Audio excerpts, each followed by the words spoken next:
एक ऐतिहासिक निर्णय महाराष्ट्र एकंदरीत प्रगतीच्या वाटचालीमध्ये फार मोठा हातभार लावणार आहे। त्याचबरोबर रोजगार निर्मितीचा प्रश्न मोठ्यामध्ये सोडवणार आहे। ते म्हणजे स्वतंत्र अशी एक शिप बिल्डिंग म्हणजे जहाज बांधणं,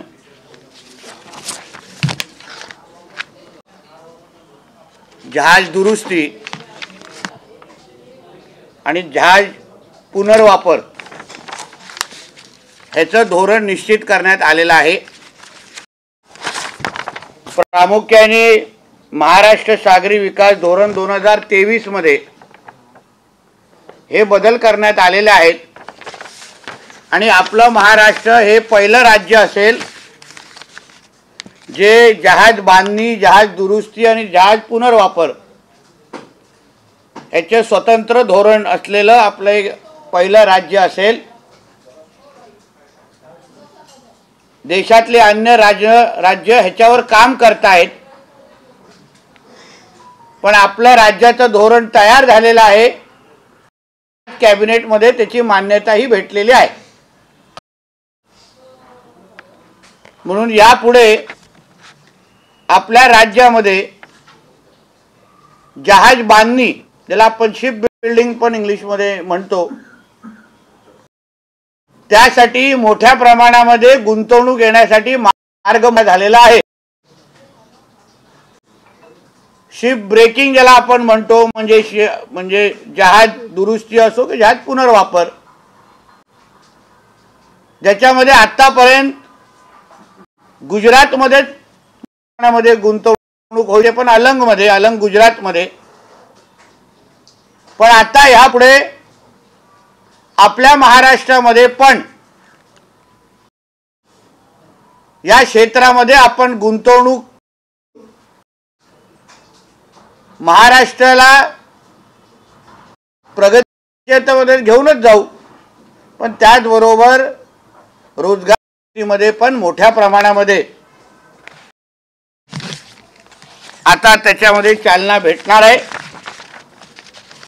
एकंदरीत ह्याच्यामध्ये येणाऱ्या वर्षामध्ये म्हणजे टार्गेट काय आहे की भारतातलं 1/3 म्हणजे 1/3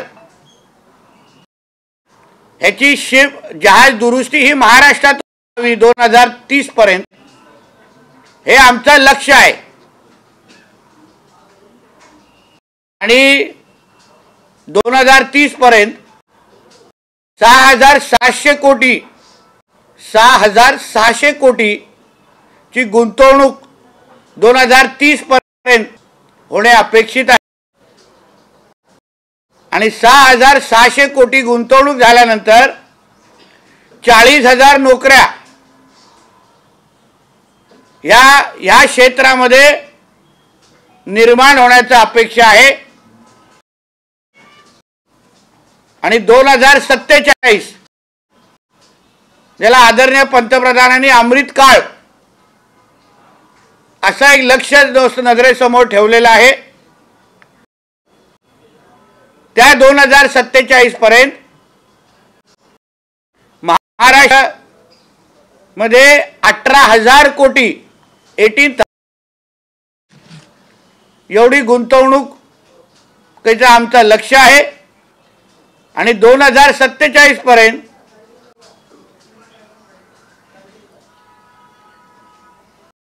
3,30,000 एवढ्या नोकऱ्या या जहाज दुरुस्ती आणि जहाज बांधणी या क्षेत्रामध्ये निर्माण होण्याची सगळे चिन्ह आहेत किंवा त्याच्यामध्ये शक्यता आहे। आणि त्या दृष्टिकोनातून आजपासून हे धोरण लागू होणार आहे, त्यानुसार मोठ्या प्रमाणामध्ये गुंतवणूक आता आपल्या राज्यामध्ये होईल। काही आठवड्या अगोदर म्हणजे एप्रिलच्या नेदरलँडमध्ये गेलो होतो। आमचे MMBचे CEO पण आमच्याबरोबर होते, माझे काही अधिकारी होते,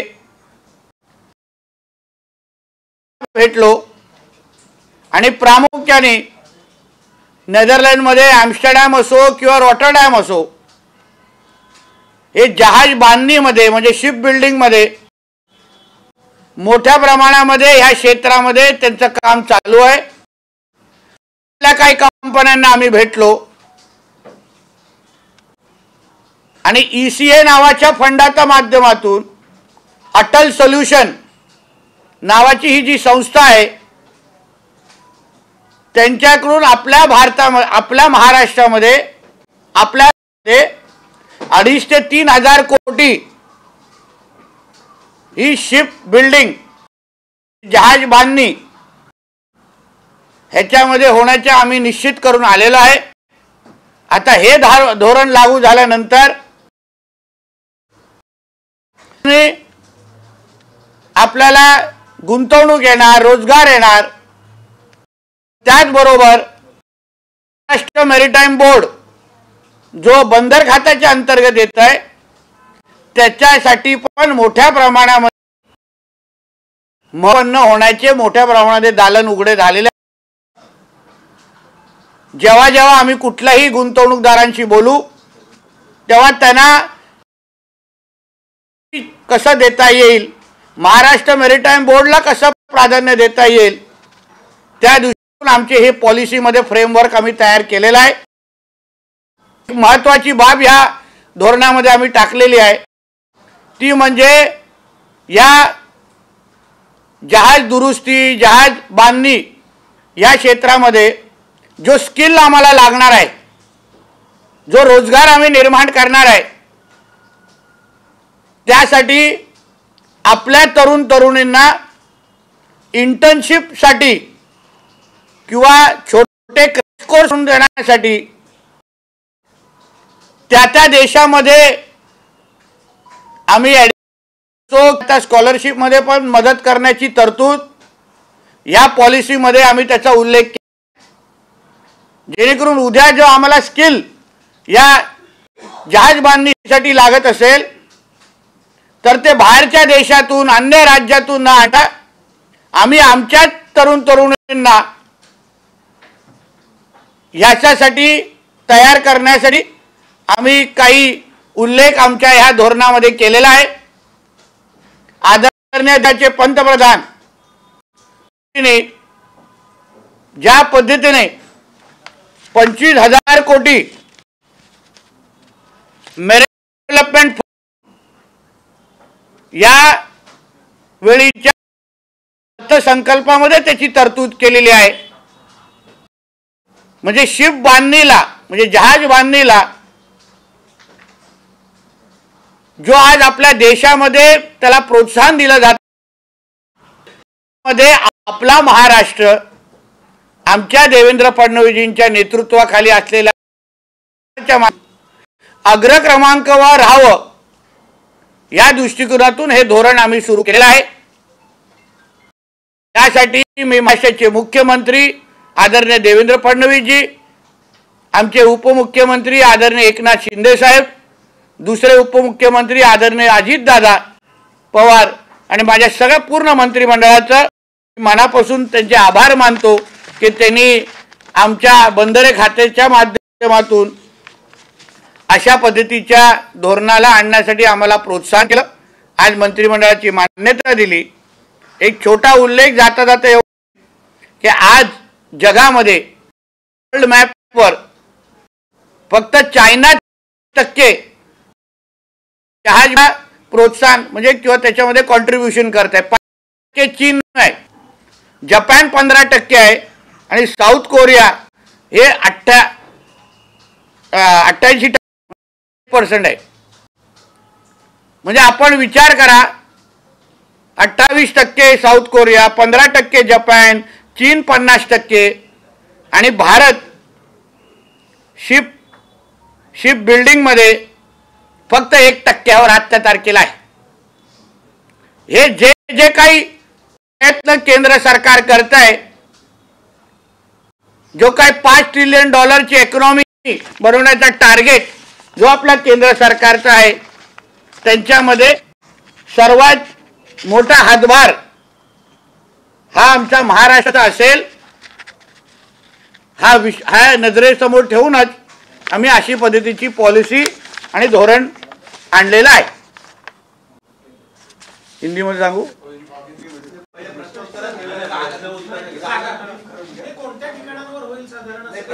अहो बाबा, आज धोरण आणलेलं आहे आपल्या. अलंगमध्ये शिप ब्रेकिंग तयार केलं आहे. देशभरातून काही शिप ब्रेकिंग असं तर तिथे जातं. तशी आपण जागा एवढी मोठी आपल्याकडे कुठे लोकेट केली आहे का? बघा, असं जे त्यांचे रिक्वायरमेंट असतात, समुद्रकिनारी असो, असे काय त्यांचे ते रिक्वायरमेंट असतात, त्या रिक्वायरमेंट प्रमाणे आम्ही काही भाग निश्चित केलेले आहेत. जसे जसे प्रस्ताव आमच्याकडे शिप बिल्डिंगचे येतील, जहाज बांधणीचे येतील, त्यांना महाराष्ट्र मेरीटाईम बोर्डच्या माध्यमातून जे काही सहकार्य मार्गदर्शन असेल ते सगळं मार्गदर्शन आमच्या माध्यमातून आम्ही करू. कुठल्या बंदराची किंवा किनारपट्टीची तुम्ही निवड केलेली आहे? आता कदाचित मी काय बोललो हे तुम्हाला ऐकलं नसेल किंवा समजलं नसेल, माफ करा. मी आताच्या पॉलिसी आणलेली आहे. मी आता पॉलिसी फ्रेम करत असताना त्यावेळेस विचार केला जातो की कुठल्या किनारपट्टी किंवा बंदराचा आपल्याकडे किती किनारपट्ट्या आहेत? खूप किनारपट्ट्या आहेत का? 720 किलोमीटरची किनारपट्टी जी आहे ना, परत तुम्हाला सांगतो, ह्यांच्या रिक्वायरमेंटच्या प्रमाणे जे जे गुंतवणूकदार आता आपल्या पुढे येतात, आता उदाहरण अटल सोल्युशनच्या माध्यमातून 2.5-3 हजार कोटीचं गुंतवणूक करण्याची त्यांनी तयारी केलेली आहे. तर ते त्यांचा सर्वे करतील, आमच्या महाराष्ट्र मेरीटाईम बोर्डकडे येतील, त्याला सांगतील की बाबा 1, 2, 3 आमचे हे प्राधान्य आहे. उदाहरण रायगडचे काही स्पॉट शोधतील, विजयदुर्ग शोधतील, रत्नागिरी शोधतील, तर त्याच्यावर आम्ही अभ्यास करून त्यांना सांगू ह्या गोष्टी शक्य आहे. याच्यामध्ये पर्यावरणाचा पण एक अँगल येतोय, मग त्याच्या सगळ्या परवानग्यामध्ये पण आम्ही तुम्हाला मदत करू, मार्गदर्शन करू, असंही या धोरणामध्ये हे धोरण आहे. महाराष्ट्राला आत्तापर्यंत उदाहरण आता कुठलीही कोणालाही आपल्या राज्यामध्ये, जसा अलंगचा उल्लेख त्यांनी केला, आपल्या इकडे कुठली शिप ब्रेकिंग किंवा शिप पुनर्बांधणीचा काही प्रस्ताव आणला, आपल्याकडे काही पर्याय धोरणच नाही. कुठला धोरण त्या अंतर्गत बांधणार आपण? आता आपण ते धोरण निश्चित केलेलं आहे. आता यापुढे असे काही प्रस्ताव आले तर ह्या धोरणाच्या अंतर्गत जे जे त्याला मदत करायची आपण मदत करणार. याचा अभ्यास करण्यासाठी काही कालावधी निश्चित केलाय का? म्हणजे कोणती बंदरं यासाठी वापरता येतील किंवा? बघा, आपल्याकडे आता 15 ऑपरेशनल बंदरं आहेत महाराष्ट्रामध्ये, त्याचे पर्याय दिले जातील. काही जागा आमच्या नजरेसमोर आहेत, ते निश्चित केलेले आहेत. आता ॲज इन वेळी जे प्रपोजल आमच्याकडे येतील शिप रिपेअर, आम्हाला प्रोत्साहन द्यायचं आहे. आमची इच्छा आहे की महाराष्ट्र राज्य हे जहाज बांधणीसाठी एक अनुकूल राज्य असलं पाहिजे, प्राधान्य असलं पाहिजे. त्यासाठी आम्ही आता हे धोरण निश्चित केलं आहे. आता आपल्या सगळ्यांच्या माध्यमातून जेव्हा गुंतवणूकदार बघतील, व्यावसायिक बघतील की चलो अभी तक हम लोग गुजरात जा रहे थे, अभी महाराष्ट्र भी जा सकते. आत्तापर्यंत देशातल्या कुठल्याही राज्याकडे अशी पॉलिसी नाही जी आज महाराष्ट्रामध्ये आहे. म्हणजे उद्या गुजरातला पण आता आपल्याला जायचं असेल, त्या सरकारकडे अजूनपर्यंत पॉलिसी तयार झालेली नाही. म्हणून आज महाराष्ट्र म्हणून आपण अभिमानाने सांगू शकतो आपल्याकडे धोरण निश्चित झालेलं आहे. आता आपण यावं, जहाज दुरुस्ती असो, जहाज बांधणीचे जे काही प्लांट असतील आमच्या महाराष्ट्रामध्ये यावं. आम्ही धोरणाच्या माध्यमातून पूर्ण पद्धतीने तुम्हाला सहकार्य करू. प्रश्न असा आहे की मांडवा रेवसच्या ठिकाणी मागच्या काळामध्ये जवळपास 1500 एकर जमीन ही याची आरक्षित करण्यात आली होती, एक जहाज बांधणी आणि जहाज तोडणी करता. तर ज्याची काय आपल्याला कल्पना आहे का? आता तोपर्यंत आपली पॉलिसी तयार नव्हती. अगर असा कुठला प्रकल्प सुरू करण्याची तयारी असेल, कुठे अडकलेला असेल, तर आता या धोरणाच्या अंतर्गत आम्ही त्याचा अभ्यास करून पाहिजे ती मदत करू. आमची इच्छा आहे की आता महाराष्ट्र, उदाहरण CM साहेबांची काय इच्छा आहे की आपला महाराष्ट्र शिप बनवण्यामध्ये, जहाज बनवण्यामध्ये 1 क्रमांकाचं राज्य असलं पाहिजे. तर त्या अंतर्गत लागणारी जी मदत आहे महाराष्ट्र सरकार म्हणून अशा प्रकल्प तुम्ही बोलताय किंवा अन्य जे नवीन प्रकल्पांना आम्ही करू.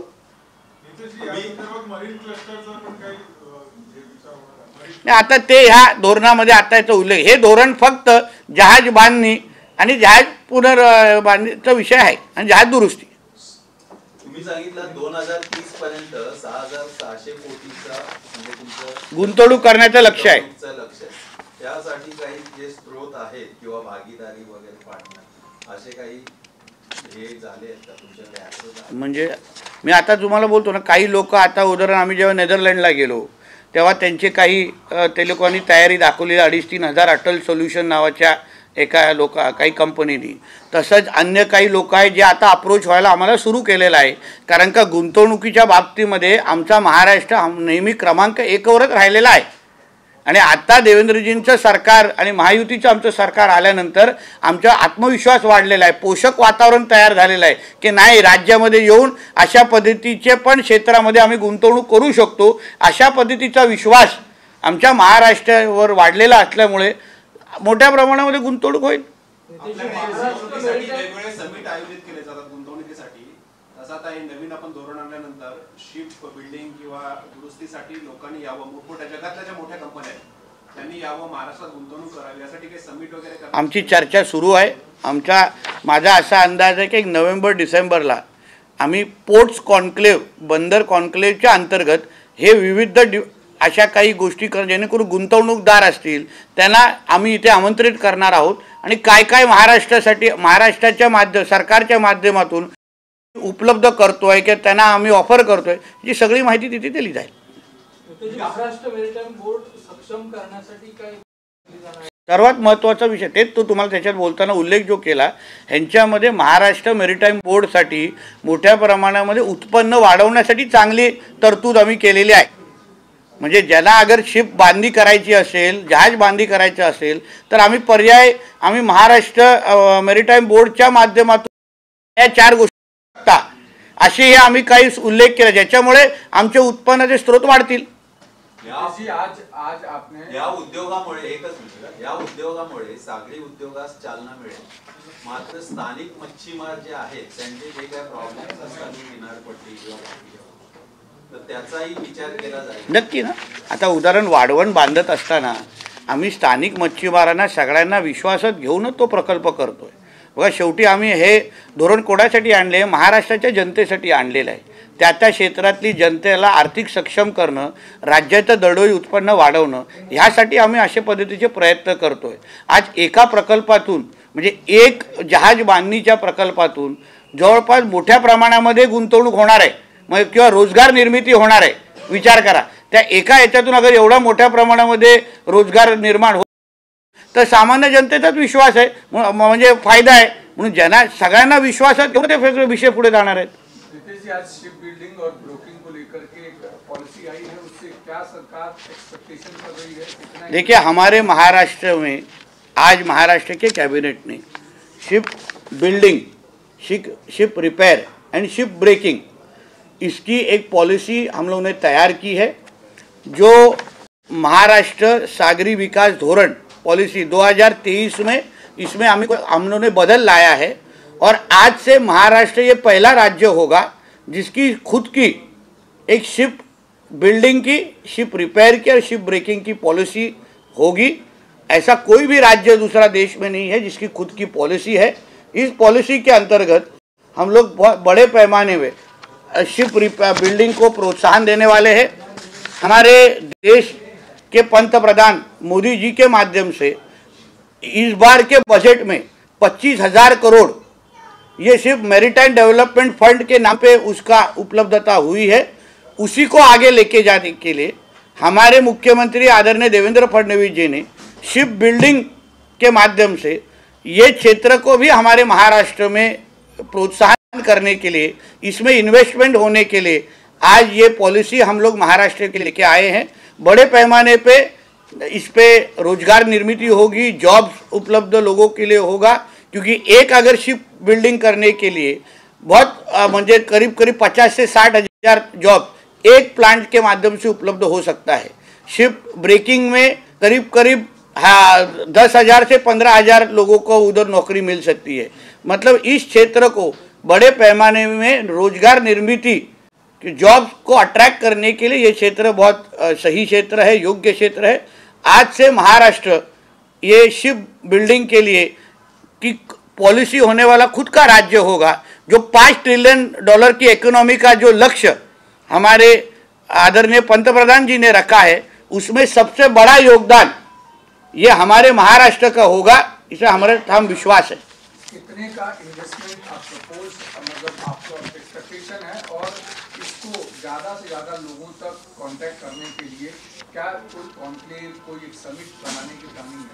देखिए, हमारा लक्ष्य ऐसा है कि 2030 तक 6,600 करोड़ का इन्वेस्टमेंट हम लोग लेके आने के लिए हम लोग की कोशिश है, हम लोग की बातचीत शुरू है।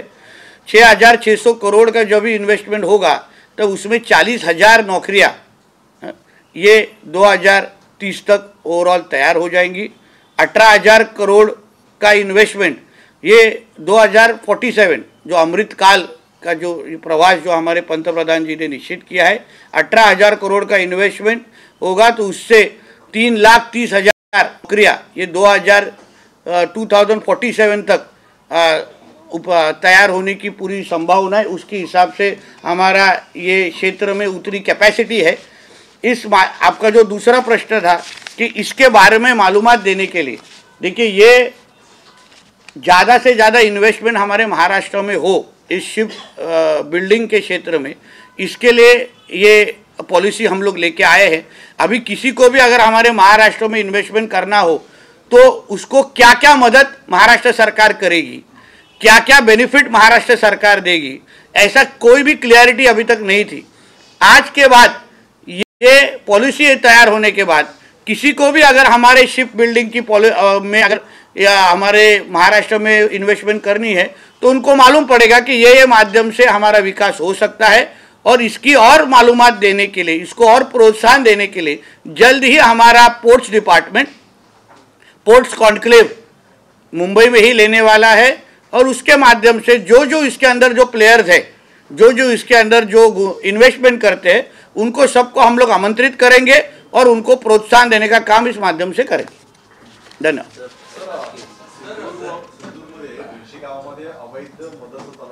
नाही पण हा विषय संदर्भात काय आहे ते प्रश्न सांगा, त्यासाठी मी सातत्याने बोलतो, मी काय चुकवणार पण ह्याबद्दल काय, कारण का एक लक्षात घ्या, ही पॉलिसी जास्तीत जास्त लोकांपर्यंत गुंतवणूकदारांपर्यंत गेली पाहिजे, यासाठी आपण सगळे प्रयत्न काय, उद्या ह्याच्यामध्ये आपलेही मुलं येतील, नोकऱ्या घेतील, त्यांनाही त्यांच्याही बायोडाटा आम्ही स्वीकारू, प्राधान्य पत्रकारांच्या घराच्या लोकांना देऊ पाहिजे तर म्हणून कृपया आता या धोरणावर लक्ष द्या।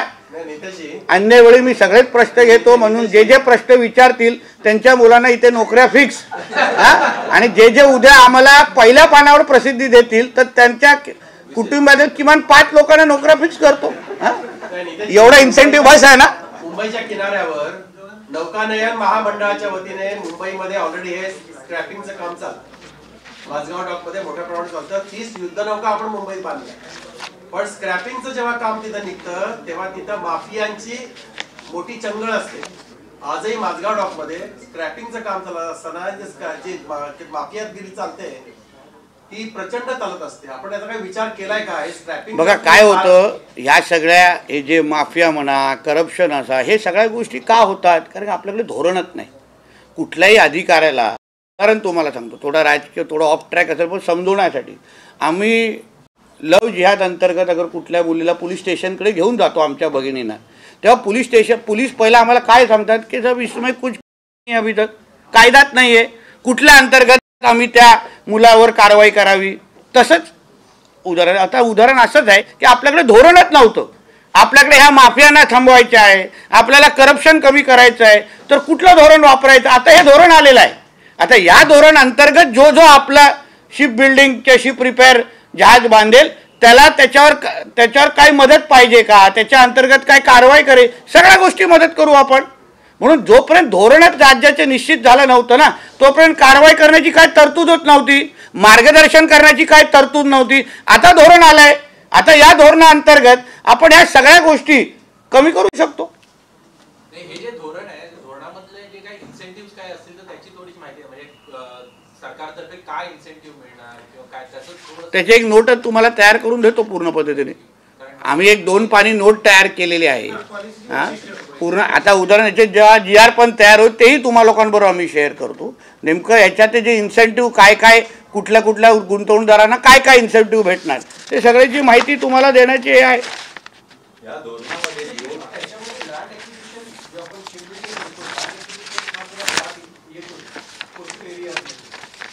हो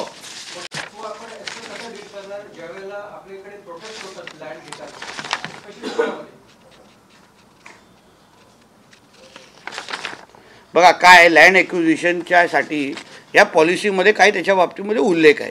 शेवटी स्थानिकांना विश्वासात घेऊनच आम्ही हे शिप बिल्डिंग ही इंडस्ट्री का आणतोय, लोकांना रोजगार मिळावा म्हणून, आपल्या राज्यामध्ये गुंतवणूक म्हणून.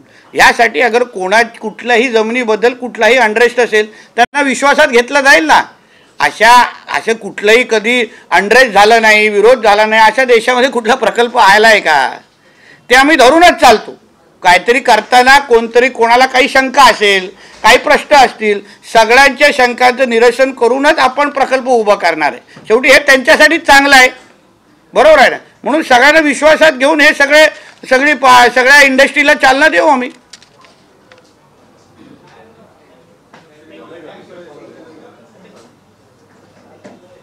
ठीक आहे. या धोरणामध्ये भागीदारी तत्वावर मॉडेल आहे का? हो आहे ना. BOT बेसिस पण आहे, पण प्रामुख्याने मॅरिटाईम बोर्डला सेंटरमध्ये ठेवूनच तुम्ही प्रकल्प उभा करावा अशा दृष्टिकोनाने ही पॉलिसी तयार केलेली आहे. तुला नोकरी नाही.